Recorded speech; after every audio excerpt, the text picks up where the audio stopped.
Olá, sejam bem-vindos, que a graça e a paz de Deus e de Cristo, mais uma vez, esteja sobre cada um de nós, que sejamos cheios do seu Santo Espírito e assim cresçamos na graça e no conhecimento do Senhor. Hoje, nossa reflexão está baseada na primeira carta aos Coríntios, capítulo 15, onde o apóstolo ele trata da ressurreição de Cristo, que é o penhor da nossa ressurreição.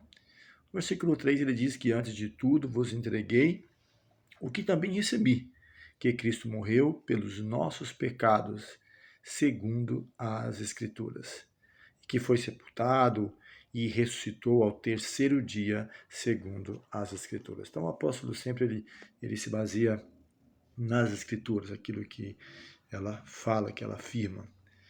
E ele então passa a discorrer sobre alguns questionamentos e mostra aqui no versículo 12 que, ora, se é corrente pregar que Cristo ressuscitou dentre os mortos, como, pois, afirmam alguns dentre vós que não há ressurreição de mortos? E se não há ressurreição de mortos, então Cristo não ressuscitou.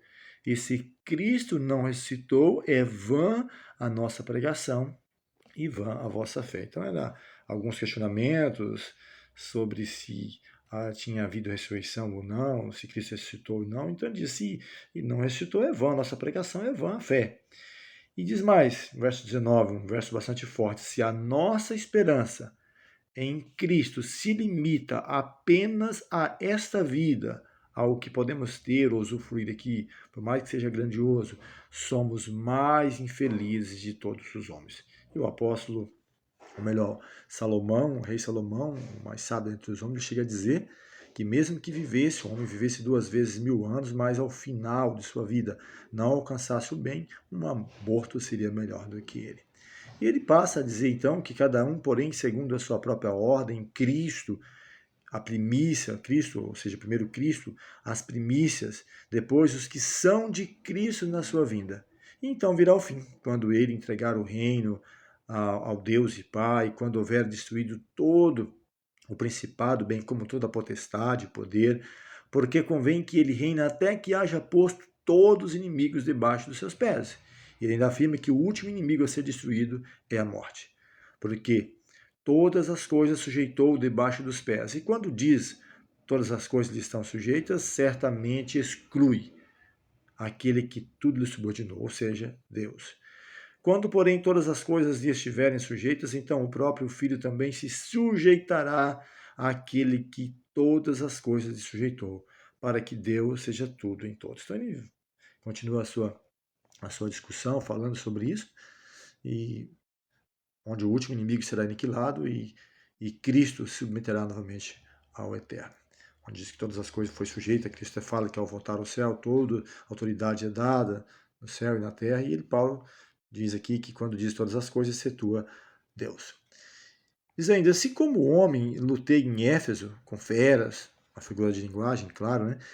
Que me aproveita isso se os mortos não ressuscitam? Comamos e bebamos, que amanhã morreremos. Ou seja, não há muita esperança se for somente aqui por este mundo.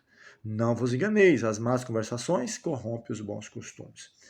Mas ele diz ainda mais, que os ressuscitados terão corpo, mas alguém dirá, como ressuscitam os mortos e em que corpo vem? Insensato, o que semeia não nasce se primeiro não morrer.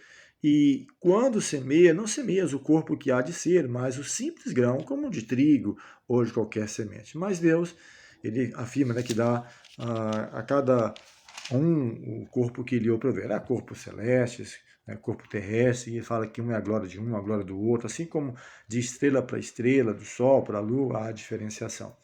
E ele afirma algo importante, os vivos serão transformados, eis que vos digo um mistério, nem todos dormiremos, ou seja, nós que aguardamos a volta de Jesus, estamos no fim do tempo, quem sabe o privilégio de ver Jesus voltar, estando ainda em vida, Paulo diz, nem todos dormiremos, mas transformados seremos todos. Isso é o mais importante, a transformação. No momento, num abrir e fechar de olhos. Ao ressoar a última trombeta, a trombeta soará, os mortos ressuscitarão incorruptíveis e nós seremos transformados.